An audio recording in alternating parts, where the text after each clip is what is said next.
Journée porte ouverte à l'ensemble La Salle, cet ensemble qui rassemble des enfants tout petits de 2 ans.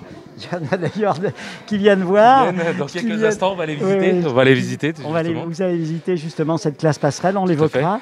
Et puis jusqu'à 25 ans, on rencontrera tout à l'heure un étudiant en master commerce international, voilà, 1600 élèves. Et Mathieu, vous êtes le responsable de l'école. Alors, les vieux Stéphanois parlaient du Petit Saint-Louis. Maintenant, c'est Saint-Louis à part entière. Vous êtes dans les locaux avec les grands. Dites-nous alors les caractéristiques de cette école. Alors, donc, on est une école, comme vous avez dit, depuis l'âge de 2 ans jusqu'au CM2, bien sûr. Alors, évidemment, on a plusieurs projets. Premier projet, effectivement, on a un projet numérique sur la structure, sur l'ensemble scolaire, mais bon, aussi à l'école. On est école expérimentale de Saint-Étienne Métropole pour les iPads, donc on avait eu une dotation de tablettes et donc du coup on a une 60aine de tablettes pour la partie école qui sont utilisées dans des projets pédagogiques évidemment. Alors on suppose qu'avec la situation qu'on a connue, elles ont été particulièrement bienvenues. Voilà, elles étaient bienvenues, on en a prêté d'ailleurs, on a prêté du matériel aux familles pendant le confinement, on a même prêté des ordinateurs pendant le confinement puisqu'il y avait des familles qui avaient des difficultés, donc on a pu mettre à disposition du matériel pendant le confinement et puis on a accueilli des enfants de soignants et les enfants de soignants aussi ont pu utiliser le matériel ici. La solidarité. Exactement. Voilà. Alors, numérique, il y a aussi un projet un peu surprenant, intéressant pour les classes maternelles pour 2 sections maternelles. Tout à fait. Alors on a ce qu'on appelle des projets de classe de cycle, c'est-à-dire qu'il y a les 3 niveaux du cycle à l'intérieur de la classe. Ça, c'est un projet qui est né en 2017, qui a commencé avec le cycle 2. Donc, nous avions 2 classes de CP, CE1, CE2 qui ont initié, on va dire, cette tendance de classe multiniveau. Et puis, en 2019, on a ouvert petite section, moyenne section et grande section dans la même classe. Alors, l'intérêt ? L'intérêt, c'est autonomie des élèves. On développe énormément l'autonomie des élèves parce que c'est très structuré. L'enseignante passe de groupe en groupe. Les enfants aussi, il y a le multi-âge, donc les grandes sections s'occupent des petites sections évidemment. Et puis il y a ce qu'on appelle la gestion du programme dans les 3 ans, c'est-à-dire que l'acquisition des compétences se fait dans les 3 ans. Donc parfois des petites sections vont plus vite. Et voilà, ils peuvent se permettre. D'autres on attend qu'ils arrivent tranquillement. Exactement, et il y en a d'autres qui ont besoin de plus de temps. Et voilà. Donc ça, c'est un projet pour les classes maternelles. Tout à fait. Numérique, j'ai vu qu'il y a d'autres aspects, les langues en particulier. Les langues, voilà. Donc ici, dans l'ensemble scolaire, on est très tourné vers les langues vivantes. Et en particulier, nous sommes accrédités Erasmus+, jusqu'en 2027. Donc nous avons déjà fait 3 voyages pour les enseignantes qui sont parties à l'étranger se former pour pouvoir enseigner l'anglais dans les classes. Nous avons le 4e projet l'été prochain à Malte. Voilà, donc, et puis nous accueillons bien sûr des assistantes de langue que nous partageons évidemment avec l'ensemble scolaire. Voilà, donc là, en février, arrive après les vacances une italienne et une autrichienne. Voilà. Et les enfants baignent donc de manière ludique, de manière agréable. On n'apprend pas, on fait des familiarise. Surtout en maternelle, où on fait des jeux, on découvre les couleurs dans les différentes langues. Et pour les plus grands, c'est important. Et pour les plus grands, c'est important, en particulier pour les CM1, CM2, puisque des professeurs d'allemand et d'espagnol viennent enseigner au CM1, CM2 du collège, parce qu'il y a la bilangue en 6e à choisir. Et il faut donc connaître un peu les langues vivantes possibles qui peuvent prendre justement en bilangue. Voilà, un directeur heureux. Un directeur heureux, très bien. Tout va bien. Une belle équipe et très heureux d'être ici à la salle Saint-Étienne. Merci Mathieu. Le Bonjour. grand sourire de Lynn derrière son masque. C'est la situation, mais on le devine, ce sourire et ce bonheur d'être là. Lynn, vous avez 15 ans, vous êtes en seconde, l'ensemble La Salle, et vous êtes là pour les journées portes ouvertes. Normalement, le samedi, les élèves, c'est vacances ou travail scolaire. Pourquoi vous êtes revenu aujourd'hui ? Je suis revenue notamment pour aider et pour pouvoir faire profiter aux gens de tout ce qu'on peut offrir à la salle, leur présenter tout ce qu'il y a comme options, tout ce qu'il y a comme matière et aussi les filières professionnelles. Voilà, donc vous allez faire le guide, au fond, toute la journée. C'est ça. Alors, vous êtes entré en 6e. Vous vous souvenez de cette entrée ? Je m'en souviens très bien. C'est impressionnant, hein ? C'était très impressionnant, je connaissais personne. Mais j'avais déjà fait la visite comme les JPO d'aujourd'hui. Et du coup, j'avais déjà une petite idée de à quoi ressemblait la 6e ici. Et ça m'a quand même un peu rassurée parce que j'avais déjà quelques repères que j'aurais pas eu si je n'avais pas visité le lycée. D'où l'idée de rendre l'appareil aux jeunes qui vont arriver. C'est ça. Alors en seconde, vous avez déjà 4 ans derrière vous, et puis vous avez fait des choix, et des choix forts, à partir des options qui sont proposées par l'ensemble. C'est ça. Donc il y a 4 options proposées. Le japonais. Alors on va commencer par le japonais, parce que mon ami Jean-Marc me confirme, c'est quand même pas très fréquent. Même si pas très loin de chez vous, il y a un établissement, on fait du chinois. Voilà, japonais, pourquoi ? J'ai toujours été passionnée par le Japon depuis toute petite. Ma chambre, j'ai plein de choses sur le Japon. J'aime vraiment ce pays. Et c'est très compliqué à apprendre la langue. Lectrice de manga, oui, mais avant tout fan du pays avant des mangas et des animés, ce qui est connu du grand public. Bien sûr. Par rapport au Japon. La culture. La culture, le mélange entre la tradition et la modernité qui m'a quand même vachement intéressée. Et c'est très compliqué d'apprendre le japonais en autodidacte. Donc j'ai préféré prendre des cours. En plus, au lycée, avec mes amis, c'est génial. Vous êtes nombreux dans cette option ? On est une vingtaine sur les 3 classes de seconde où on est en tout peut-être 70, donc c'est quand même pas mal. C'est pas mal, oui. Oui. Et ça marche bien ? C'est pas trop difficile ? Au début, il faut bien s'accrocher parce qu'ils n'ont pas le même alphabet que nous. Ils ont 4 alphabets différents. Le nôtre, mais 3 autres avec des signes. Et il faut apprendre les signes pour pouvoir parler japonais. Et on n'est pas très habitué à avoir un alphabet avec des signes un peu étrangers. Donc si on ne s'accroche pas trop au début, ça va être compliqué de suivre parce que c'est vraiment la base, apprendre tous ces signes. Tu t'es accroché ? Je me suis accrochée. Tu t'accroches et alors, c'est le bonheur maintenant ? Et j'adore cette langue. J'aimerais bien parler couramment plus tard. Ça risque d'être compliqué parce qu'il faut en connaître plus de 2000 dans un seul alphabet pour pouvoir lire le journal. Mais si jamais un jour je peux le parler, ce serait génial. Super. Donc déjà le japonais, une option intéressante. Et puis d'autres choses aussi que tu vas proposer aux visiteurs. Oui, je propose aussi l'option sport. Alors on se croirait au restaurant là, hein. On revient avec le menu. L'option sport. L'option sport, c'est 2 heures de sport par semaine plus un stage d'1 semaine à la fin de l'année. Et on découvre, il découvre beaucoup de sport.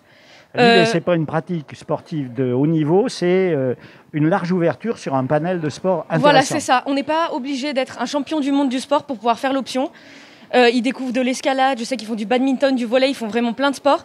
C'est une découverte de tout ça et je trouve ça pas mal parce que du coup, plus tard, s'ils veulent faire un sport plus fort, avec plus de pratique, ils savent déjà à quoi s'attendre. Le sport. Et puis, il y a encore d'autres possibilités que tu vas montrer. 2 autres, alors, dis-nous. Elle ne dure qu'1 heure et demie et c'est l'option musique et l'option art plastique. Alors, musique. Musique. Il y a des groupes, il y a une chorale, parce qu'à Saint-Louis, il y a eu une longue tradition. En fait, il y a 2 choses séparées. Il y a l'option musique et Rock and Mom. Rock and Mom, qui était quand même un groupe mythique de l'histoire de notre ville. Oui, et l'option musique, il y en a quand même pas mal qui découlent après, qui vont dans Rock and Mom. Mais l'option musique, ils font des percussions, ils découvrent comment bien utiliser sa voix, comment bien chanter, ils font des chœurs, ils découvrent comment bien faire de la musique avec des rythmes, des sonorités. Là aussi, très actif et intéressant pour les passionnés. Oui. Et la petite 4e, alors, de quoi s'agit-il ? L'art plastique. Art plastique, j'ai pas grande connaissance de l'option parce que je crois qu'ils ne sont que 3 ou 4, mais... C'est possible. Mais c'est possible et honnêtement, ça a l'air pas mal parce que Madame Dansin, qui fait l'option, propose énormément d'activités possibles. Ils ne font pas que du dessin, ils font aussi de la photographie, de la vidéo, du street art, ils font vraiment plein de choses variées. Eh bien, écoute, Lynn, tu es une très bonne démonstratrice de la passion qui anime les élèves. Ça fait plaisir. Une idée de métier plus tard ?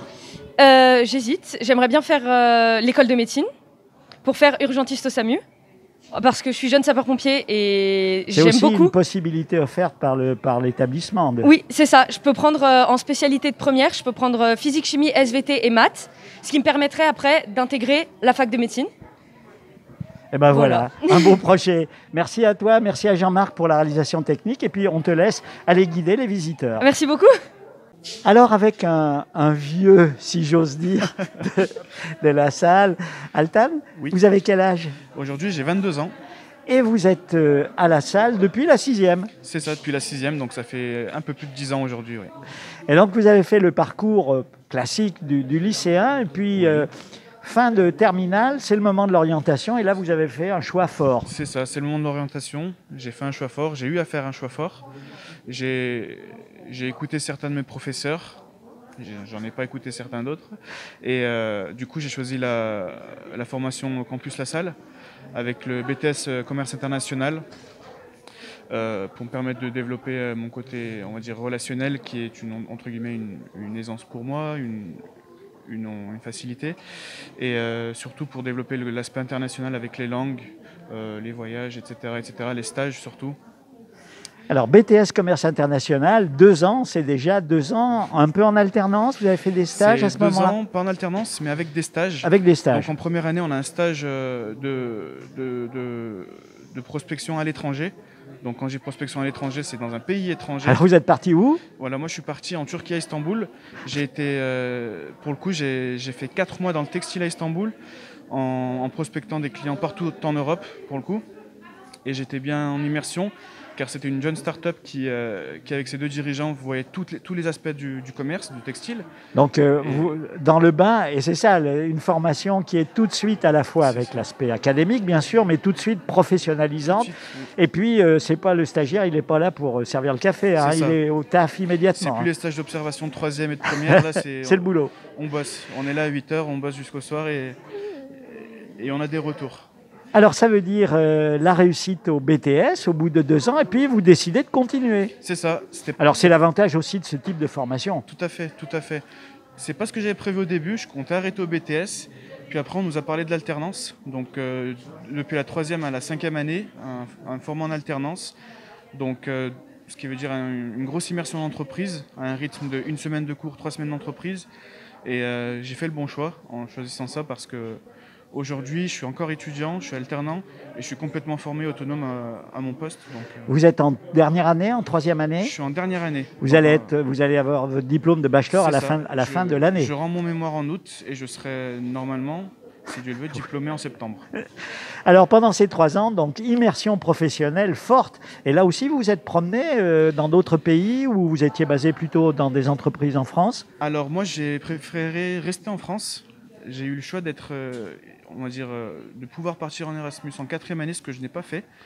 Pourquoi? Parce qu'on avait un projet associatif et puis aussi un projet d'entrepreneuriat proposé en 4e année où nous avons, sur 1 an complet, en groupe de 5 à 6 personnes, fondé complètement une entreprise qu'on a vendue comme dans l'émission Devenez mon associé.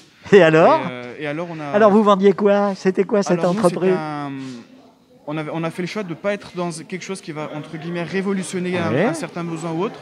On a choisi un produit, on va dire, éthico-pratique, qui serait un élément de décoration pour des entrées, des salons, etc. On était plutôt axé sur la mode, sur l'aspect pratique, donc c'était un coussin convertible en plaid, donc de quoi harmoniser les lieux. Et alors là, l'ensemble de la vie d'une entreprise. C'est ça, l'ensemble de la vie d'une entreprise. On avait des cours toujours axés autour de ça, donc on avait, on va dire, quelques heures de cours purs, et ensuite nous avions... Au boulot sur notre Vous étiez projet. Combien sur ce projet? On était 4 sur ce projet. Et on avait chacun nos spécialités. Il y en avait on va dire des moins motivés que d'autres, mais des électrons libres, etc. Et l'effet de groupe fait qu'à la fin, on arrive à rendre ce qu'on veut rendre. On se pousse les uns les autres, on se motive et à la fin, on arrive à sortir ce qu'on veut. Et cette année, encore une fois, sur, je crois, 70 ou une centaine d'équipes en France, on a encore eu 2 équipes finalistes dans la classe. Et pour ma part, on est arrivé 24e de toute la France. Ça veut dire une formation extrêmement solide. Et dès l'année prochaine, vous allez plonger dans la vie professionnelle. Alors, vous avez une idée déjà? Alors oui, j'ai une idée. Alors, je suis actuellement chez Samoutiage à Saint-Etienne. Je ne partirai pas de Saint-Etienne, j'adore cette ville. Et, très bien. Voilà, je suis en formation. Samoutillage, belle entreprise qui bouge beaucoup. On les connaît bien à RCF, c'est des partenaires. Et donc je suis actuellement commercial chez eux dans le sud-est de la France et j'espère progresser chez eux toujours. Donc avancer soit sur ce poste, soit sur un autre poste. Mais le cadre de l'entreprise me plaît, le projet me plaît et j'espère avoir une offre d'emploi suite à ma formation. Écoutez, vous êtes l'exemple d'un parcours à la fois scolaire et professionnalisant qui montre l'excellence de ce qui se passe à la salle. Vous êtes heureux dans cet établissement? Bien sûr, bien sûr. J'ai pas toujours été le meilleur élève. J'ai souvent été le cancre très dynamique, mais avec des bonnes notes. Mais au final, voilà, j'en sors un bon produit, j'ose le dire. Merci. Merci à vous.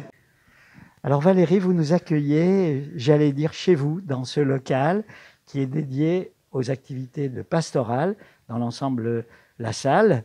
Un mot d'abord de présentation, Valérie. C'est un choix que vous avez fait de faire ce travail pour lequel vous portez des responsabilités lourdes mais belles.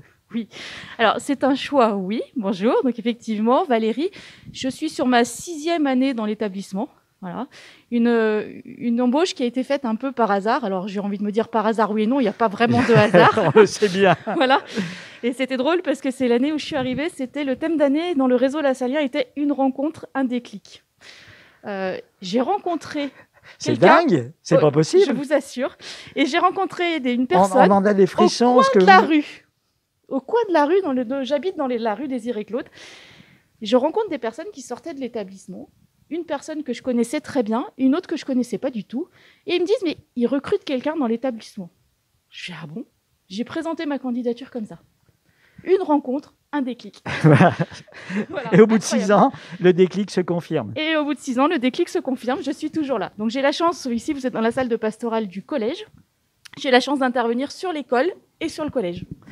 Alors sur l'école, une présence importante, des temps réguliers tout au long de l'année et une large ouverture aussi pour les enfants qui sont de famille et de culture chrétienne et pour les autres aussi, puisque bien sûr vous accueillez tout le monde. Bien sûr. Oui, oui, mais c'est le principe du réseau lassalien, voulu par Saint Jean-Baptiste de La Salle. Alors effectivement, sur l'école, on accueille, j'ai plusieurs propositions. On a des temps de catéchèse. Alors on commence dès les tout petits, hein, et on va jusqu'au Éveil CM2. à la fois, comme on dit. Éveil à la fois. C'est trop beau d'ailleurs le terme. C'est trop mignon. C'est vraiment très mignon. On commence avec les très petites sections, les passerelles qu'on appelle, voilà, qui viennent aussi au même titre que toutes les maternelles, où je les rencontre 6 fois dans l'année. J'essaye d'adapter le thème chaque année au thème de l'école. Voilà un exemple. Cette année, on était sur la nature. Eh bien, j'ai pris la création. Voilà, on découvre la création avec les enfants. Beaucoup de ludiques, de création, de manuels. Ils ont besoin aussi vraiment que ça leur parle. Ah oui. Et puis, il y a 3 célébrations dans l'année. En général, à l'Avent, Carême ou Pâques, ça dépend, et célébration de fin d'année. Ah, voilà. On part. C'est ça.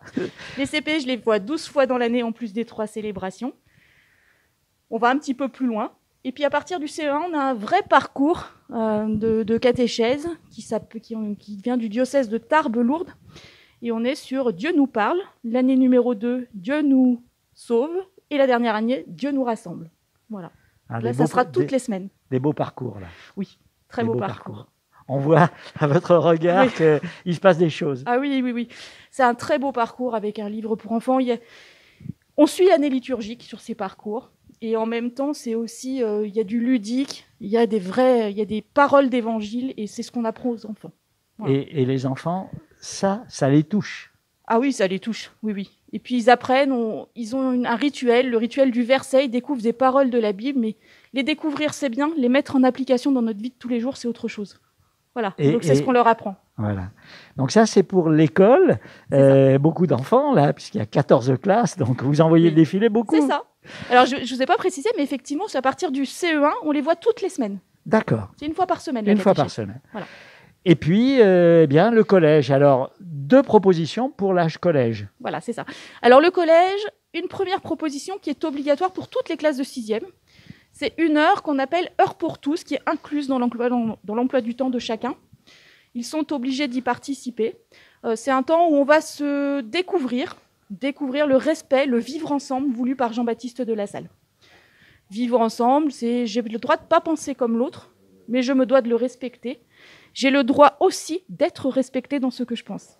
Voilà. Donc, on voit bien la volonté que ça ne soit pas simplement des cours de morale ou des leçons historiques, mais l'accroche avec le développement de la personnalité des enfants et des valeurs qui vont leur permettre de vivre ensemble. Tout à fait. Et d'être heureux, finalement, c'est l'essentiel. Le projet éducatif lassalien nous dit « construire l'homme et dire Dieu ».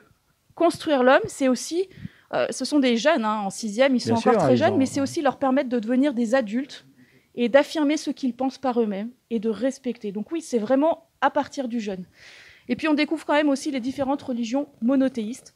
On découvre la vie de Saint Jean-Baptiste de La Salle. Pourquoi est-ce qu'on fait partie d'un réseau lassalien? Qu'est-ce que ça nous a apporté? Et puis voilà, on a aussi beaucoup de débats parce qu'ils ont aussi besoin. Ils ont envie. Oui. Qu'on les écoute. Oui, exactement. Et puis ils sont heureux de pouvoir partager leurs opinions. Bien sûr. Voilà. Et le deuxième temps, ça sera le temps de catéchèse un peu plus approfondi. Alors je parle de catéchèse, mais c'est pas le mot exact.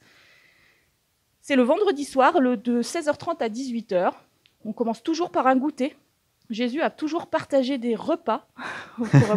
C'est des moments conviviaux. Et puis derrière, on va avoir soit des temps de débat voulus par les jeunes qui sont très très intéressés par différents débats de thèmes variés. On va avoir de l'approfondissement à partir d'un parcours qui s'appelle « Tu as les paroles de la vie ». Ma foi dans les livres, c'est bien, mais qu'est-ce que j'en fais dans mon quotidien ? Et là aussi, des belles rencontres, oui. Des amitiés qui se nouent, oui. des jeunes qui sont touchés. Après, c'est le mystère de chacun. J'ai même un élève qui n'est pas baptisé cette année, qui s'était posé la question l'année dernière au primaire et qui continue à venir à la pastorale et qui a des yeux qui pétillent quand il vient le vendredi soir à la pastorale. Et sa maman, étonnée, me dit « Ah, mais il adore la pastorale !» Un moment... C'est aussi un moment informel. Enfin, autant en classe, c'est quand même particulier, c'est cadré. C'est vrai qu'en pastoral, on est aussi là pour être à l'écoute de tout. Enfin, on est aussi une écoute attentive auprès de ces jeunes. Voilà, c'est une oreille extérieure et je trouve que c'est aussi un moment très important. Voilà, bah écoutez, voilà. Merci. À travers vous, on pense à tous les enfants que vous rejoignez et qui ont les yeux qui brillent. J'espère. Merci. Alors, dans le bel établissement de La Salle, dans ce CDI vivant sous le soleil pour cette journée porte ouverte, Sigolène, vous êtes la responsable des 6e jusqu'à la seconde de l'établissement. Alors, un choix un peu inattendu, parce que d'habitude, on s'arrête à la 3e, puis après, c'est l'étape du lycée. Pourquoi Sainte-Barbe a fait ce choix ? Alors le choix a été fait de réunir les secondes avec les 3e parce qu'il y a un pôle en fait 3e seconde pour préparer les 3e à ce passage vers la seconde, que ce soit la seconde générale et technologique ou la seconde professionnelle.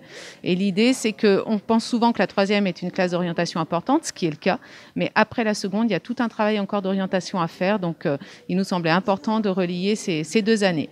Et puis un travail d'orientation avec le fait que les élèves vont voir très concrètement les filières professionnelles. Enfin, tout à fait. Ils sont ensemble. Voilà, les élèves de 3e et de seconde se côtoient. Ça veut dire que les élèves de 3e sont déjà en présence des élèves qui ont fait un choix de seconde professionnelle, donc avec différentes filières. Et ils côtoient aussi les élèves de seconde générale et technologique, ce qui leur permet de voir aussi les attentes de travail. Car souvent, un élève de collège est quand même éloigné du lycée. Il pense que ça va être une continuité simple. Or non, il y a quand même un vrai passage. Gap, là. Oui. En lycée, il y a un vrai passage important et c'est intéressant que les élèves soient réunis. Et alors, c'est 4 années plus une, ça fait 5. Oui. Un établissement qui fourmille d'initiatives, de projets de tous ordres, avec des profs très engagés et des élèves qui s'éclatent manifestement. Ah oui, on a des professeurs qui fourmillent d'idées au niveau des projets. Nous, notre principe, c'est de dire que certes, on a bien sûr pédagogiquement beaucoup à apporter et dans la didactique pour les élèves, mais il faut aussi c'est le cœur du métier. Voilà, mais il faut aussi qu'il y ait des projets pour les motiver. Et du coup, on a des équipes qui proposent le projet Harry Potter en 6e, le projet Tolkien en 5e, des voyages en 4e, 3e. Donc voilà, beaucoup d'idées qui permettent du coup de mettre l'élève aussi au centre de ses apprentissages et de les rendre acteurs. C'est des possibilités variées qui leur sont offertes avec beaucoup d'interdisciplinarité, des moyens médiatiques aussi. Tout à fait. Alors par exemple, le projet Harry Potter permet de travailler à la fois en français sur bien sûr l'étude du roman, mais en anglais en parallèle sur la description des personnages, en art plastique sur tout le camailleux des couleurs. Et bien sûr, ce qui est très important, on tient aussi à souligner le vivre ensemble. Et du coup, un élève qui va apporter quelque chose à son collège de par son engagement va rapporter des points à sa maison et les comportements qui pourraient être un petit peu néfastes vont porter préjudice. Donc tout est mis en avant pour que l'élève se sente responsable de son comportement et de ses connaissances. Alors une reconfiguration aussi des locaux au fil des années qui a permis de mettre en œuvre ces choix forts quand même d'organisation et de projets d'établissement. Voilà, tout à fait. Alors, on parle de 5 années réunies de la 6e à la seconde, mais tout en respectant bien sûr le rythme des élèves. Les 6e sont encore coucounés avec leurs cours de récréation, leurs salles de classe bien définies, leurs espaces. Donc, ils ne vont pas être mélangés aux grands. Ils les côtoient de loin, mais ils ont quand même leurs espaces qui sont préservés. Et par contre, des thématiques qui rejoignent tout le monde, on insiste sur le côté développement à l'international, le numérique, ça, de la 6e à la seconde. Donc il y a des grands traits communs à tous et par contre, un respect du rythme de chacun. Alors, on a l'impression que l'établissement vit, ça pétille. Oui. C'est un peu ça. Oui, il faut être à l'intérieur pour le voir. Qui vous rend heureuse, parce que ça se sent. Ah oui. Et puis, vous voyez, on voit sur des journées portes ouvertes comme aujourd'hui, il a fallu qu'on restreigne les élèves. On aurait eu 30 élèves qui voulaient venir faire élève guide et il a fallu leur dire, non, on ne peut pas non plus refaire. Mais ils seraient bien revenus tout le samedi, passer leur temps à justement montrer ce qu'ils savent faire en musique, en art plastique, en EPS, défendre leurs projets, montrer le travail qu'ils font sur les iPads. Donc, on sent que les élèves sont passionnés et engagés. On sent que les professeurs ont envie de continuer leur projet. Donc oui, ça vit beaucoup. Merci.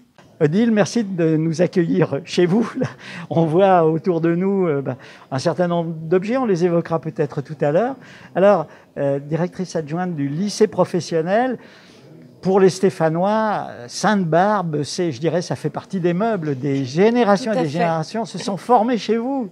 Tout à fait, oui. Le lycée Sainte-Barbe a un regard particulier sur les Stéphanois. Donc c'était vraiment le lycée qui formait au métier de l'industrie. Et maintenant, on s'est réunis avec le lycée Saint-Louis, où depuis l'arrivée de M. Sigaud, on a décidé de réunir les élèves.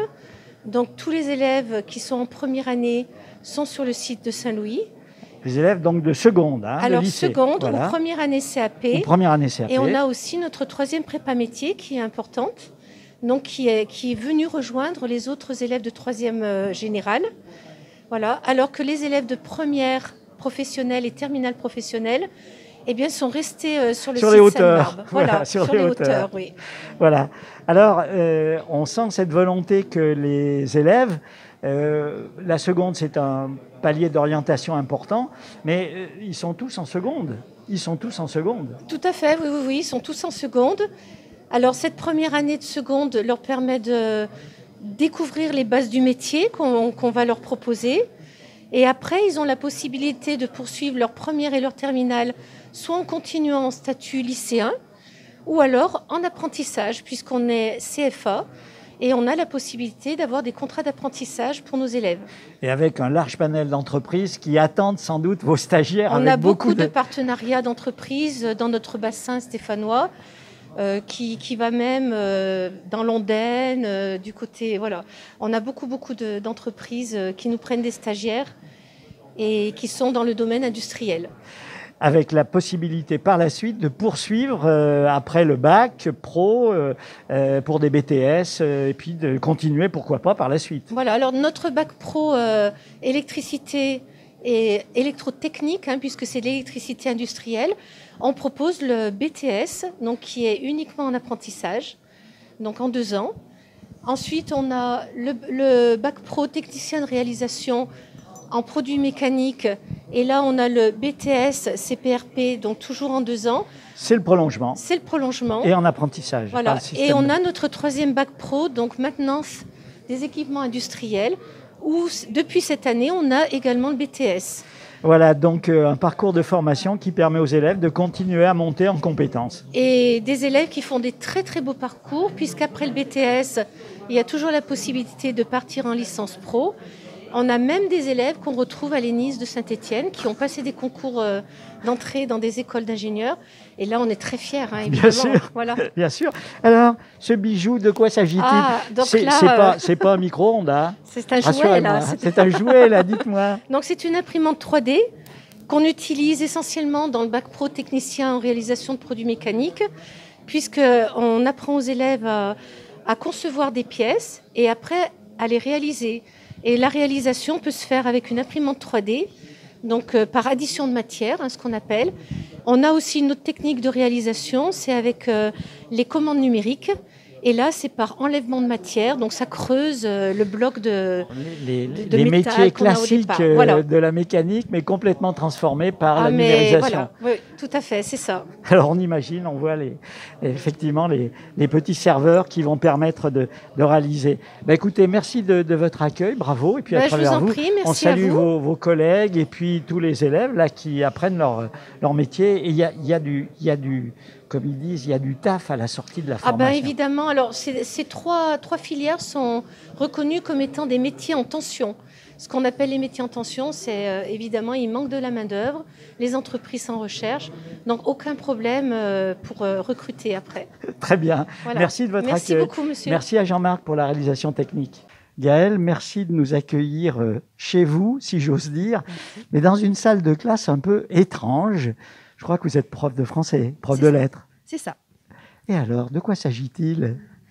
Il s'agit d'un projet autour du thème d'Harry Potter, autour de l'œuvre littéraire de J.K. Rowling. On a un premier objectif qui est quand même pédagogique en premier, donc on a choisi différents axes pédagogiques. En littérature, on travaille autour de l'étude de l'œuvre. En mathématiques, elle travaille autour des volumes et elle crée des petites figurines en 3D toujours sur le thème de l'œuvre. En art, elle travaille sur les portraits aussi. Donc chaque matière a un objectif pédagogique axé autour de l'œuvre. Et à côté de tout ça, on entretient l'œuvre et on fait vivre le projet avec une sorte de petite compétition par maison.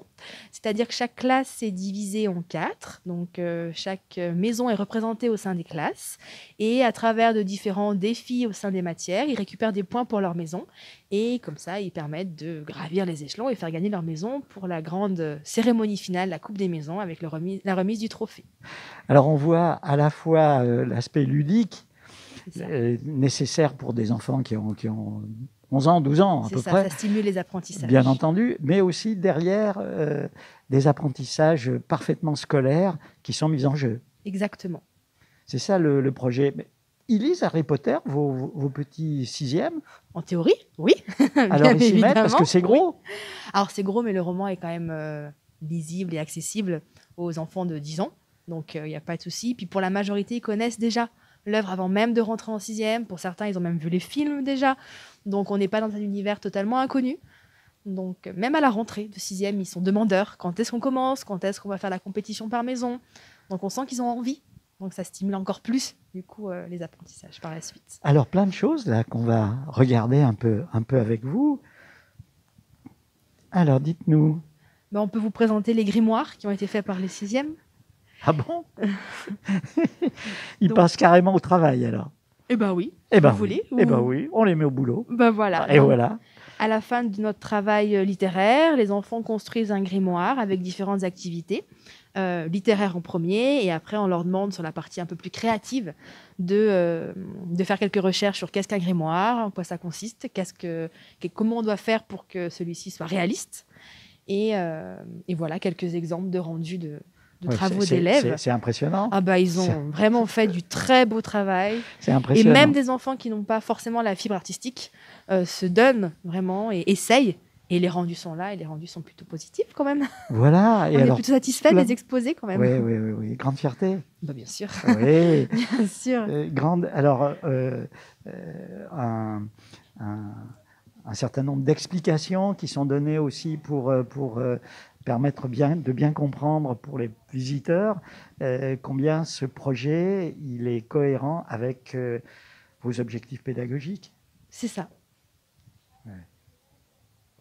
Voilà, écoutez, on va continuer à regarder ces belles choses que vous avez collectées ou fabriquées ou mises en œuvre. Voilà, les enfants ont apporté des objets de chez eux, certains en ont fabriqué aussi, certains ont acheté, mais ils ont tous apporté un petit quelque chose dans le but de décorer la salle de classe, de se l'approprier et de rentrer plus facilement dans l'univers d'Harry Potter. Et alors, le prof de français, il continue à pouvoir faire quand même des dictées, de l'orthographe bien sûr. Mais bien sûr. Bien sûr, le thème est le même, mais les supports varient, mais on reste sur le même thème, pas de souci. Très bien. Écoutez, merci de votre accueil et puis bravo. Les enfants, manifestement, combinent à la fois les apprentissages et le plaisir de venir à l'école, c'est quand même un beau challenge, ça. Exactement. Merci à vous. Voilà, eh bien, heureux de nous retrouver dans la SECPA. Alors, la sixième, la classe de sixième. Classe de sixième. SECPA, derrière ses initiales, qu'est-ce qui se cache? Alors, il se cache surtout un accompagnement personnalisé au maximum, hein, avec les difficultés de chacun. Ce sont des élèves en grande difficulté scolaire, généralement, mais du coup, chacun a les siennes. Donc, on est obligé, effectivement, d'adapter au maximum en fonction de ce que chacun vit et de ce que chacun est. Alors, un travail d'équipe, forcément, à côté de vous, donc une collègue, Nathalie. C'est un professeur de sciences en SECPA, donc effectivement, le but, c'est de les accompagner au mieux dans leur progression individuelle pour les emmener à leur futur métier. Voilà, et puis un collègue qui va venir nous rejoindre, là, qui est le responsable avec les élèves de ces délicieux petits gâteaux. On voit qu'il est en tenue de travail, là, Philippe. Alors, qui êtes-vous, Philippe? Donc, moi, je suis le professeur de cuisine qui officie sur les 4e et les 3e SECPA, donc à raison de 2 ateliers par semaine, et donc où on essaie de leur montrer pendant quelques temps les métiers de l'alimentation, et une deuxième partie de l'année où ils sont sur les métiers du bâtiment, en essayant qu'ils trouvent un choix pour après partir en CAP, puisque c'est la vocation des SECPA, c'est qu'ils puissent partir en CAP après, voire plus haut, enfin un bac. Pourquoi pas, par la suite. Voilà. Hein. L'idée, c'est de les remettre en confiance, qu'ils soient tout à fait, et puis que la partie pratique, c'est des cours qui sont enseignés où ils sont debout, un peu plus libres de leur mouvement. Ça leur fait un peu oublier l'école, tout en gardant les règles essentielles de discipline, d'organisation et tout ça. Oui, et puis quand on fait des choses comme ça, il faut que ce soit nickel, quoi. Hein, on ne peut pas faire ça au hasard. Hein. Mais tout se passe bien, on fait un peu de discipline souvent, mais c'est très enrichissant pour eux et pour moi. Parfait. Alors c'est vrai que l'image souvent des SECPA est un peu écornée par les réseaux sociaux, hein, surtout avec le film qui va sortir au mois d'avril ou mai, je ne sais plus. Donc en fait, on a des élèves qui souvent sont en difficulté scolaire, mais qui du coup ont un comportement vis-à-vis de l'école compliqué. Parce que quand on passe une grande partie de sa vie à s'entendre dire qu'on n'est pas capable, eh bien, on finit par le croire. On finit par le croire, voilà, tout à fait. Donc nous, là, en 6e notamment, la première chose, c'est la reprise d'une estime de soi et puis d'une confiance en soi. Et puis après, petit à petit, les choses se déroulent, se défilent.